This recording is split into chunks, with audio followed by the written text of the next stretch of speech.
Le club de l'été de Nicoletta jusqu'à 11h sur Europe 1 avec Clément Lanoux, Héloïse Goua et Julien Pichenet. Alors on va parler de vos vacances avant 11h, entre 10h et 11h. Vous nous donnerez le programme. On va parler des régions que vous adorez chaque année visiter en vacances et dans lesquelles vous adorez vous reposer. Mais avant cela, c'est votre doudou. Tous les matins dans le club de l'été, Julien Pichenet évoque un artiste, une chanson ou un film qui a compté dans la vie de notre invité. Et ce matin, avec vous, Nicoletta, on ne va pas évoquer votre film préféré, ni votre chanson préférée, mais un artiste qui a beaucoup compté dans votre vie.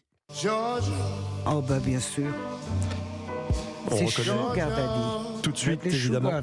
Sugar Daddy. Il a plu à toutes les générations, il a marié le gospel avec le blues, il a dessiné les contours de la musique soul moderne. Ray Charles a été évidemment l'un des artistes les plus importants et les plus influents du XXe siècle. Nicoletta, je vais vous donner des petites voix de vacances. Il y aura des petites questions dans un instant. Je vais essayer de vous apprendre quelque chose sur Ray Charles. J'ai cette prétention-là.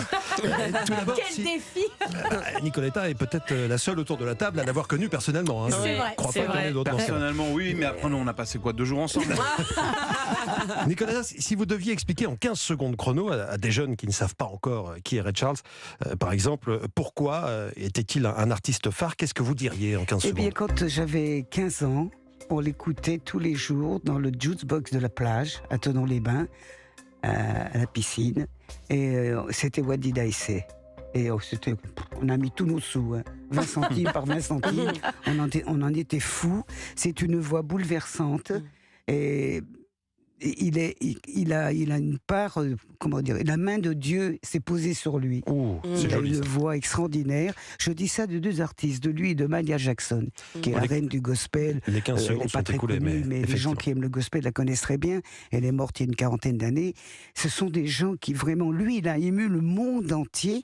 Déjà, quand je suis allée à New York pour la première fois de ma vie, en 68, on l'appelait The Genius. Les gens dans la rue le reconnaissaient, l'appelaient The Genius. Et c'est un génie.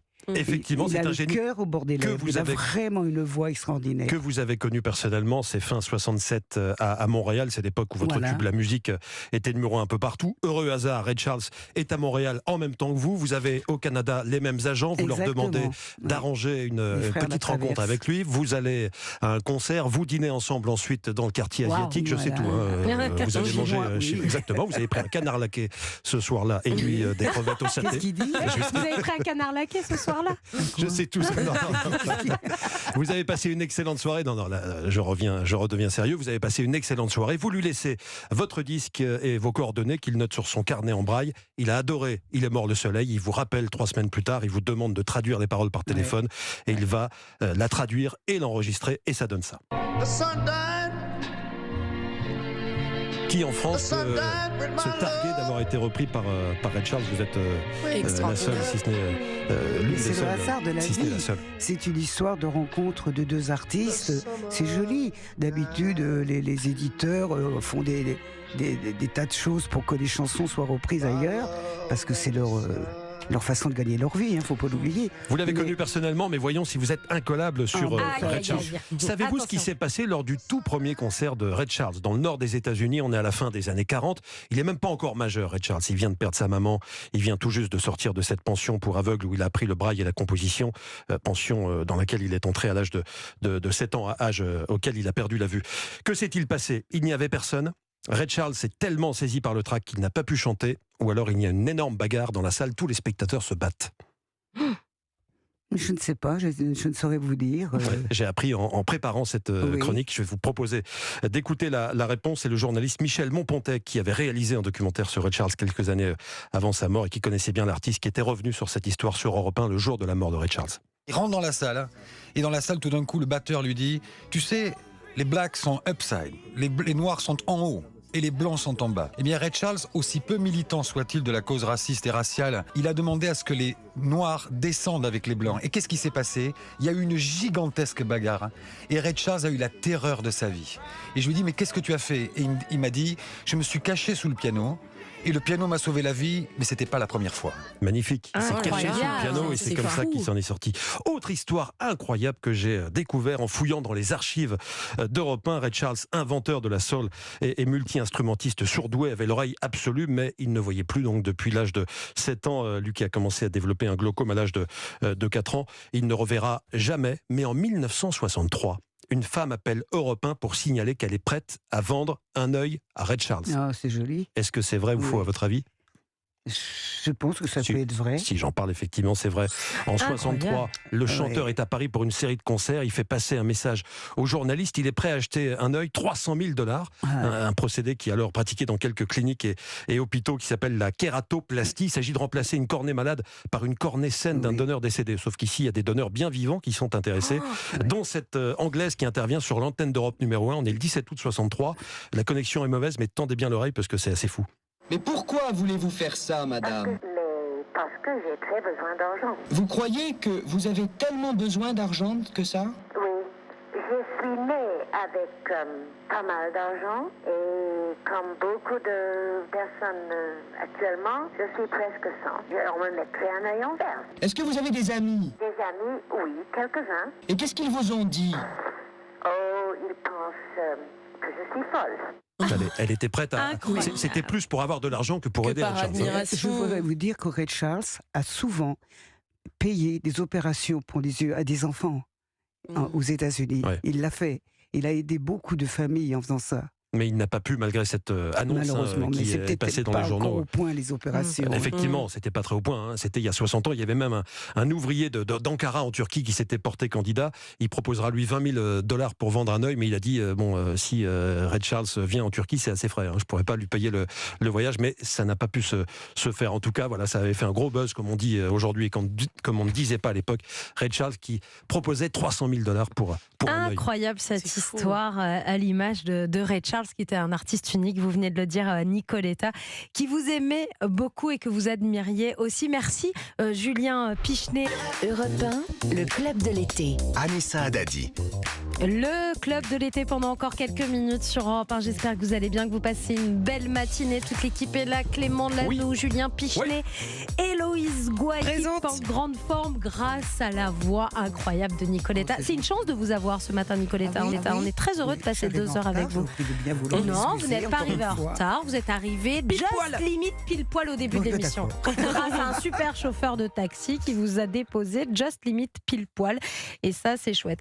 Votre actualité, donc, c'est le 19 août, prochain concert. C'est un concert gratuit pour les auditeurs qui veulent venir voir en Meurthe-et-Moselle. C'est à l'occasion du festival Les Nuits de Longwy. Donc rendez-vous le 19 août. Est-ce que vous savez déjà ce que vous allez proposer au public pour ce concert? Je fais moitié français, moitié américain. Alors je vais chanter des chansons avec... Il n'y a pas d'instrument. C'est le concert que je fais dans les églises, mais là j'aurai 10 choristes. Waouh! Donc très gospel, une ambiance très gospel. Même tous les chœurs remplacent les instruments qu'il y a normalement dans les arrangements.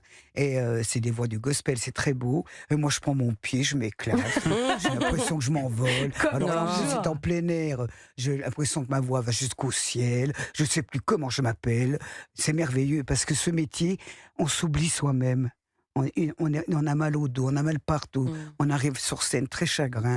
Alors la première chanson c'est difficile. La deuxième ça commence, c'est comme un moteur, vous savez, qui démarre. La deuxième c'est bon diesel. Et la troisième je m'envole. Et c'est ça qui est formidable. On oublie sa peine et ses douleurs. Et Nicoletta, on ne se lasse jamais de faire de la scène, à chanter les titres que vous chantez depuis des années, que votre public attend de vous? Non, parce que c'est vivant. Une chanson. Et en plus, selon l'humeur que l'on a, selon la journée qu'on a passée, on n'est pas dans le même état, on la chante pas de la même manière. C'est perceptible. Je vois mes fans qui me suivent et qui arrivent, et ils sont une dizaine à venir en train, en voiture, je sais pas comment ils font. Ils suivent les dates, et ben ils me disent t'étais mieux ce soir qu'hier. Vous avez droit à un petit débrief de vos fans. Ils sont là, ils connaissent tout par cœur. Hein. Mais c'est différent à chaque fois. Non, mais je m'ennuie jamais. Je pense que je quitterai la scène, si j'ai dans une santé, bien sûr, mais surtout lorsque je m'ennuierai. Et ce n'est pas le cas. Parce que je ne fais pas trop de galas. J'en fais au printemps, j'en fais en automne. Je ne travaille pas l'été, du mois de juin au mois d'octobre, tranquille, mes mères. Oh là là. Clément, est-ce que vous vous écoutez de temps en temps? Jamais. Je n'écoute jamais mes disques. Je les écoute uniquement quand ils sortent de l'usine pour savoir si c'est bien pressé. Et votre titre préféré de vous-même, ce serait lequel? S'il y en avait qu'un à garder. À célébrer le soleil. Et la chanson que vous avez le plus chantée, la chanson que vous avez le plus chantée sur scène, vous n'avez peut-être pas tenu les comptes, hein, mais elles sont plusieurs. Ce sont toutes celles que je chante. Oui, mais celles que vous avez peut-être plus chantées encore que les autres. C'est Mamie Blue. C'est le plus gros tube. Oui, Mamie Blue. J'ai fait. Je dis toujours. Vous pouvez pas faire un concert sans cette chanson. Attends, ils sont pas d'accord. Les grands-mères et les enfants. C'est très cru. C'est la chanson familiale. Et toutes les familles avaient Mamie Blue. J'en ai vendu beaucoup. Et c'est trop mignon, je vous le disais tout à l'heure, des jeunes gens de 30 ans viennent me féliciter, me remercier. Mais ce qui est beau, c'est que maintenant, quand je suis dans la rue, les gens me remercient. Et c'est ça toutes les générations, surtout, vous remercient. Gentil. Tous les âges. Ils sont de bonne aloi avec moi. Les gens m'accueillent très bien. Bonjour, comment allez-vous? Je me permets de vous parler. Oh, merci pour tout ce que vous faites. Ça me touche beaucoup. On a besoin de cette récompense-là. C'est comme une récompense.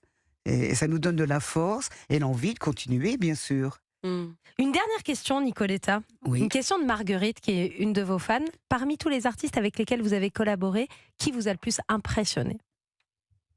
Il y en a. C'est difficile à dire parce qu'ils sont tous impressionnants. Quand tu as connu Aznavour, Johnny, Brel, Ray Charles. Allez, vas-y. Bon courage. Bon courage pour choisir. Ils m'ont tous impressionné. La première fois que je les vois, c'est intimidant. Des personnes comme ça que je voyais à la télévision quand j'étais jeune fille. Et un jour, je me retrouve devant eux. C'est des gens qui s'intéressent à moi. Je me pince, quoi. Je me dis, mais c'est pas vrai, je rêve. Et on ne sait pas quoi dire. Je me souviens le jour où j'ai rencontré Brassens, je faisais une émission de télévision, c'était le Grand Échiquier. Et il était tout seul à la répétition avec son musicien, Nicolas. Et j'étais à l'autre bout du plateau et Michel m'accompagnait, mon directeur artistique, et viens, on va dire bonjour à Georges. Je l'avais jamais vu de ma vie. Moi, j'écoutais un album au foyer d'étudiantes où j'étais, c'était Garogori toute la journée. Et j'étais impressionné. Je traverse le plateau et j'étais dans ma tête. Oh, qu'est-ce que je vais lui dire? Je vais lui dire, je suis enchanté de vous connaître, etc. Et il m'a coupé la parole. Oh, la petite Nicoletta, qu'est-ce que je suis content de vous rencontrer. J'étais vraiment pétrifiée. Ça a cassé votre trac. Merci beaucoup, Nicoletta. Rendez-vous le 25 octobre à Cholet, le 28 à Châteaubriac, Niort, Royan, Évry, Cap-Breton, Chalon-sur-Saône. Merci pour ces 2 heures en votre compagnie. C'était un bonheur.